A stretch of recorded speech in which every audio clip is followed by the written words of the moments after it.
Have you ever found yourself lost in the abyss of the social media and trying to keep up with interesting R stats content? When our next speaker came across this problem, she solved it using Shiny and a little bit of GitHub Actions. In this talk, we will learn about how to approach such problems and eventually solve them using the necessary tools. Uh, the next speaker is Nicola Rennie, uh, who is currently the data scientist at Jumping Rivers, where she uses her experience in statistics and operational research to solve real world problems. She holds the PhD in statistics and operational research and is passionate about using R to tackle complex data related challenges. So I'm happy to welcome Nicola. Hello, thank you. Okay, so thank you very much for the introduction, and thank you for the invitation to talk today. So I'm Nicola, and I'm going to be talking about creating a curated list of our resources using Shiny and GitHub Actions. So first, let me introduce myself a little bit further. So I'm a data scientist at Jumping Rivers, where I do various things, including building Shiny apps. My background is in academia, specifically in statistics, and that's where I first started using R about 8 or so years ago, and also where I built my first Shiny app, which implemented some methodology and displayed the results. And the code for which I don't think I ever want to look at again. Let's just say it was very trial and error. I also write about R and data science over on my blog, and there's a few examples of Shiny projects on there. So back to today, and why did I build the Shiny app I'm about to tell you about? Well, the R community builds a lot of incredible things. And one of the best things about this community is that as soon as we build sad, cool things, we immediately tell other people about it. And we do that through blogs, public GitHub repositories, workshops, and talks at conferences like this. And a lot of people share that information on social media, primarily on Twitter, but there are other social media platforms of your choice. Now, I don't know about you, but when I see some interesting R things on Twitter, I usually think, oh, that looks cool, I like it, and then look that up again later. But then I never quite get around to looking it up, or it's hard to find again because there isn't really a search functionality to filter through things you like on Twitter, or you just get sort of caught up doom scrolling on Twitter when you're searching for it. So for whatever reason, that interesting thing sort of gets lost to the void. And maybe storing links to resources and assuming that you'll always have access to them through social media platforms isn't the best idea, because if that social media platform disappears, then so does that entire list of resources that you were storing. So keeping this list of resources somewhere else seems like a good idea. And actually, one of those interesting resources I saw on Twitter did something a little bit like that. And I started to build something similar. And what I want to tell you about today is how I built it, how I deployed it, and how I keep it updated. So let's start with building a Shiny app. In hindsight, this turned out to be the easiest part. So step one was, let's get some data. So for this example, I use Twitter, and you can access the Twitter API through the rtweet package, which is actually one of my favorite R packages. It's very easy to use. So what I'm going to do is comb through all of the different tweets that I've liked. So I add in my account details, and I want to filter them to keep only tweets that relate to R or data science based on those tweets contain some selection of these keywords. I then save that data. Now, there are a few steps that I've left out here.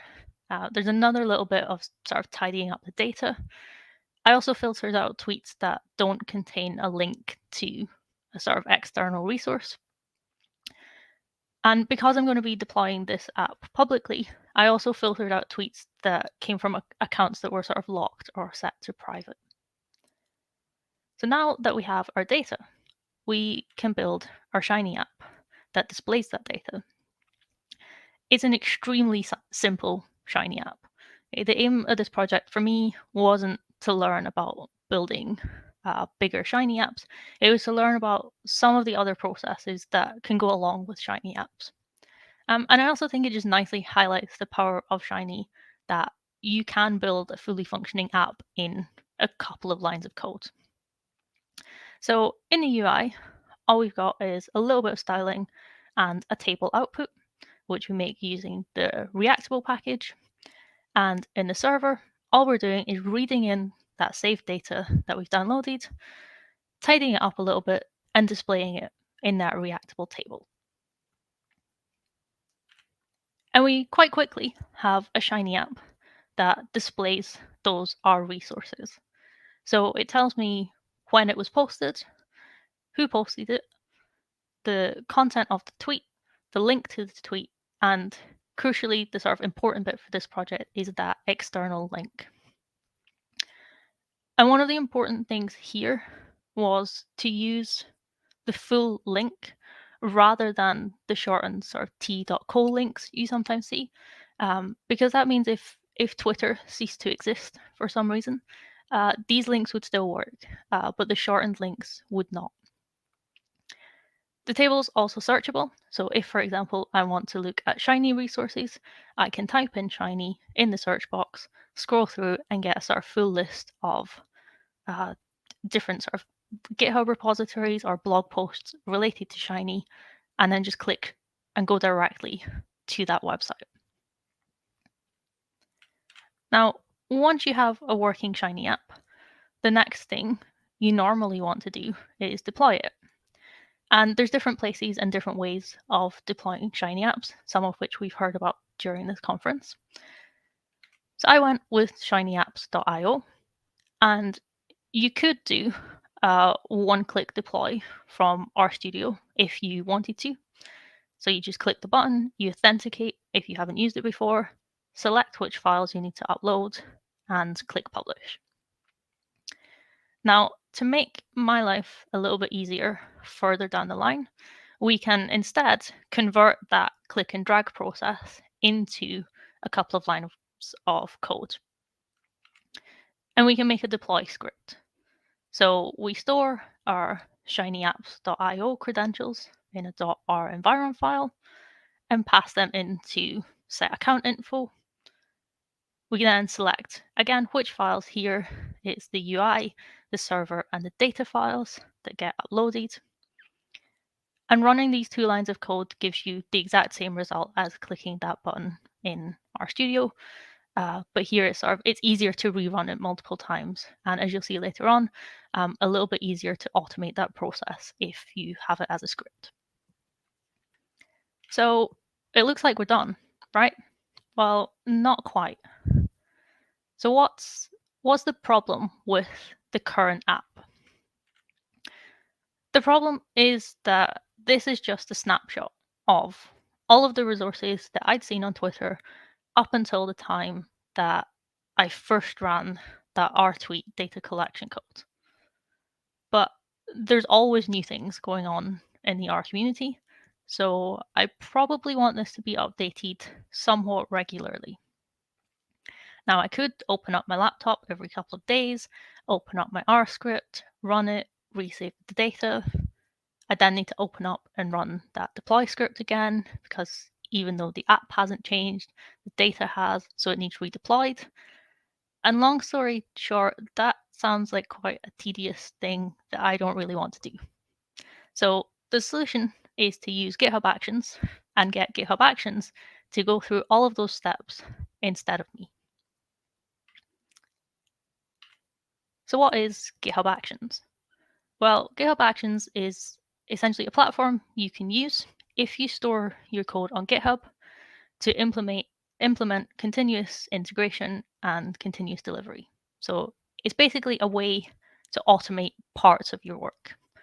You can use GitHub Actions to do lots of different things in R. and in other programming languages. So things like running R scripts, running package tests, creating quarto reports, and of course, deploying Shiny apps.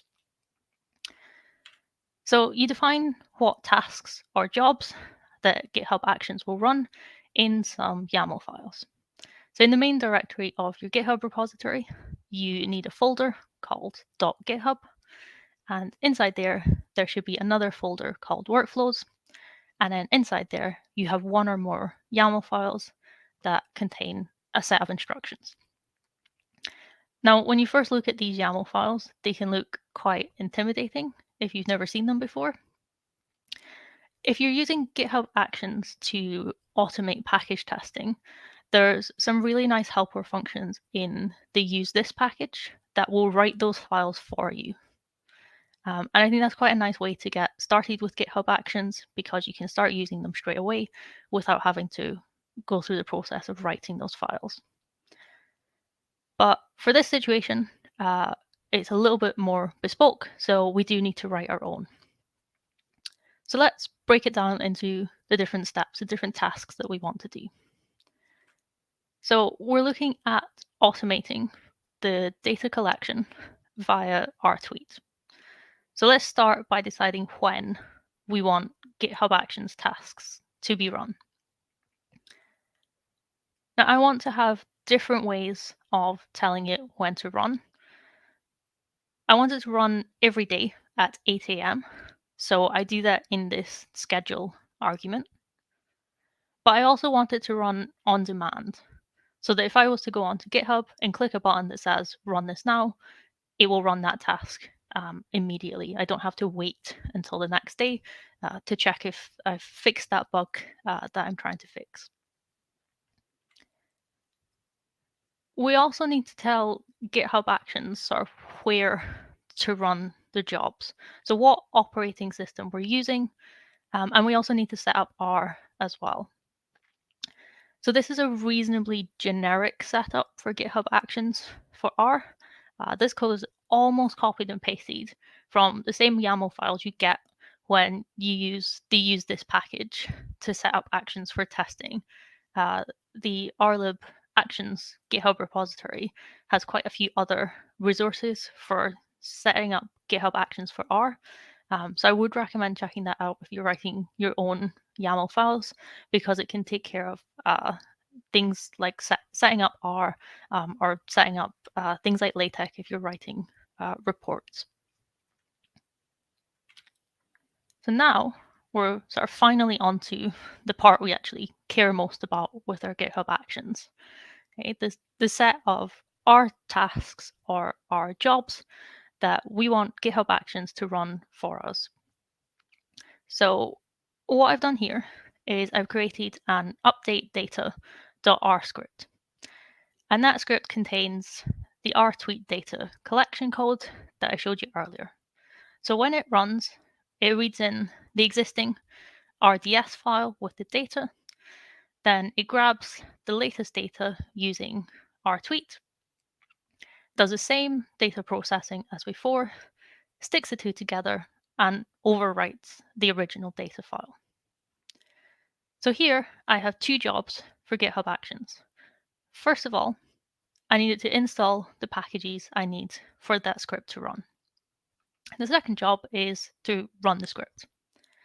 Now, I could technically do these two things as one job and have install.packages inside the update data R script. I haven't done this for a couple of reasons. One, it's not great practice to use install.packages inside a script. And two, separating out jobs in GitHub Actions can save you time if it fails. Generally, you want your jobs to fail fast. Well, you don't necessarily want them to fail, you want them to pass, but if they're going to fail, they should fail quickly. And also separating out different jobs can help you identify which part of your workflow failed. The other key thing here that you may or may not have seen before is this last line of code. And this last line takes care of the authentication. So when you use the Twitter API, either via our tweet or some other way, you need to authenticate. And we can use GitHub secrets to do that. So within GitHub, you can create some secret variables. Here I have one called Twitter_bearer, and you save your authentication details securely as those variables in your GitHub repository. And GitHub Actions can use them, but if someone else was to go in and sort of view your YAML scripts, they wouldn't be able to see things like passwords or API keys. They're all sort of hidden away with GitHub secrets. And then once our update data script has run and it's created or overwritten the RDS file with my data, I want to push that to main on GitHub to sort of save that data somewhere. After we push these .yaml files to GitHub, the actions will just sort of automatically run at the time you've told them to. And we can check it's working by looking at the Actions tab. And here you can interact with GitHub Actions, for example, manually triggering the workflow. And because this is a scheduled workflow, having that manual trigger was really important when you're debugging at the beginning. You don't want to have to wait until 8 a.m. tomorrow to check if the thing you've just pushed to GitHub actually fixed the problem. You need to be able to trigger it as well.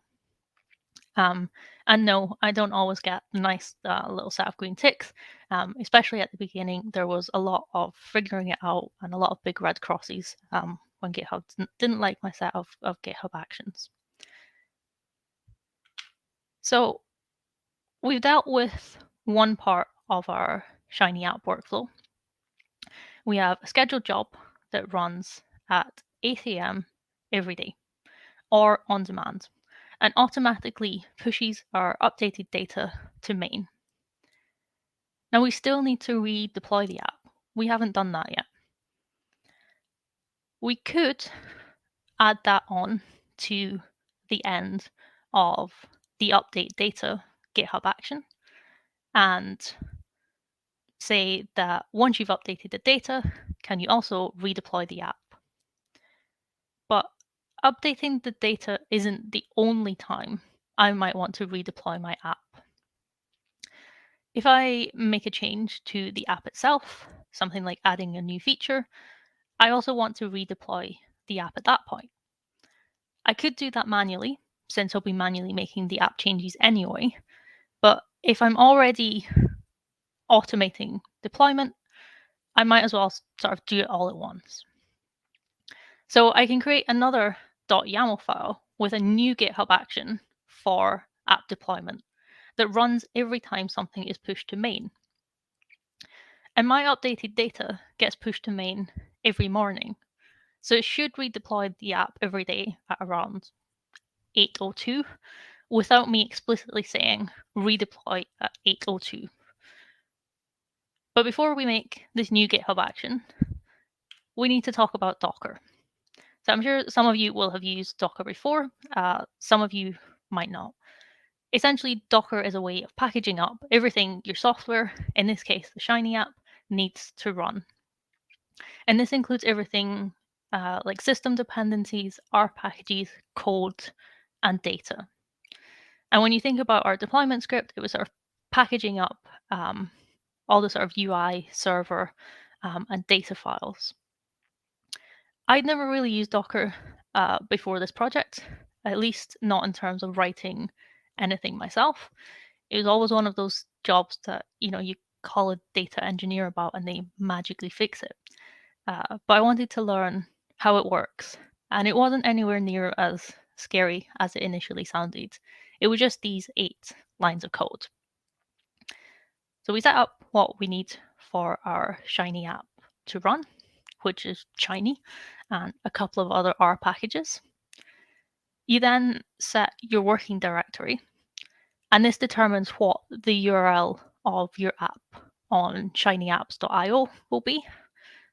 So the Shiny app is deployed at shinyapps.io/username, and then it's got that /shiny tweet after the home directory. I then copy over each of the files I need for my app. So it's the same process as clicking on the checkboxes in RStudio if you click publish. We need to copy that UI, the server, and the data file. Now here, I also want to copy over that deploy script we created earlier. And I bet now it makes a lot more sense as to why I did that in the first place. And finally, the last part of that script is that we actually run our deploy script that we have. And now we can create our GitHub action that goes along with Docker. So again, there's two steps here. First, build a Docker image that contains everything we need. We then execute that script. And similar to the previous GitHub action we're using GitHub secrets here to authenticate, to pass in those variables like the account name, the token, and the secret for the shinyapps.io account. So if we run the deploy script locally, it gets the variables from a .r environ file, and if it's running in GitHub Actions, it gets them from GitHub secrets. And that's basically it. We now have a fully functioning Shiny app that updates itself and redeploys itself on a daily basis. And I don't have to do anything at all to get that update through. So I thought I'd finish off with a little bit of a discussion about what went wrong / what went well. So authentication for our tweet was one of the things that was actually a little bit confusing. And it took a few tries to get that GitHub action for data collection correct. The reason for this is that there are different types of authentication. You can authenticate as a user, as an app, or there's a third option I can't quite remember. But for this case, even though I'm building an app, I still had to authenticate as a user, which in hindsight makes sense because I'm not actually accessing the Twitter API from within the app itself. It's all sort of external before it gets the Shiny app part. But it was a little bit confusing to start with. The other issue which sometimes crops up, and in fact did on Tuesday when my GitHub Actions failed, is that our deploy script and our sort of update data script, crucially, always uses the latest version of R and the latest version of R packages. So sometimes if there's an update to a package, but it hasn't quite finished building on CRAN, it fails to install and GitHub Actions fails. So I probably should build something to fix this, to either use something like renv to control package versions, or at least have a previous version to fall back on. But I also know that this is something that will fix itself when it runs the next day. And the app doesn't break in the meantime. It never hits that redeploy script. It's just missing the most recent day of data. So the motivation to actually fix this is pretty low. But the good things about this project are that I learned how to write GitHub Action scripts after using them for quite a while for our package testing, but without completely understanding them for a while. Sort of getting used to writing my own GitHub Actions was quite useful when it comes to debugging GitHub Actions if they fail. It's easier to try and understand, is there a problem with the code you're testing, or is there a problem with the GitHub Actions? So getting used to them was very useful. I also learned how to use Docker, which is nowhere near as bad as I thought it would be. And I have a nice Shiny app that might mean I spend less time looking for things on Twitter. So the slides for this talk are up on my website, and the Shiny app and the GitHub Actions code are also available publicly on GitHub. So with that, thank you very much for listening. Thank you, Nicola, for a wonderful talk and walking us through GitHub Actions and sharing your experience with it. Automated ETL pipelines are a great way to update the app, and thanks for showing us a way to do it. I see so much activity in the chat, and we do have a few questions for you. Andy wants to know, is the data pulled down locally each time, or is it stored in cloud somewhere? So it doesn't pull locally, it runs the script within GitHub Actions. It's sort of essentially within a cloud on GitHub Actions. And then the last part is pushing it to main, but it's never sort of downloaded to my laptop or anything. It's all run remotely. Okay. I would have never thought of using GitHub Actions for automated data update. What sparked this idea? So I think it was in that part where Twitter felt a little bit unstable and everyone was sort of downloading all of their data from Twitter. And I saw this post where it was sort of, you can download all of your resources. And I'd always sort of wanted to learn GitHub Actions. And I thought, well, that's something that seems like it could be run regularly without a lot of interaction from me as a person. There's not a lot of human interaction needed. So it seemed like a good use case for learning GitHub Actions. Awesome. GitHub Actions can be intimidating to learn. Do you recommend any places for people to get started? I mean, for me, I think using GitHub Actions without necessarily writing them was helpful. So I mentioned the use this package. So you can do things like run rcmd check on R packages using GitHub Actions, and the use this has some nice functions which will write those GitHub Actions for you. So you can start using them immediately and then sort of sit down and look through, okay, what is this script actually doing?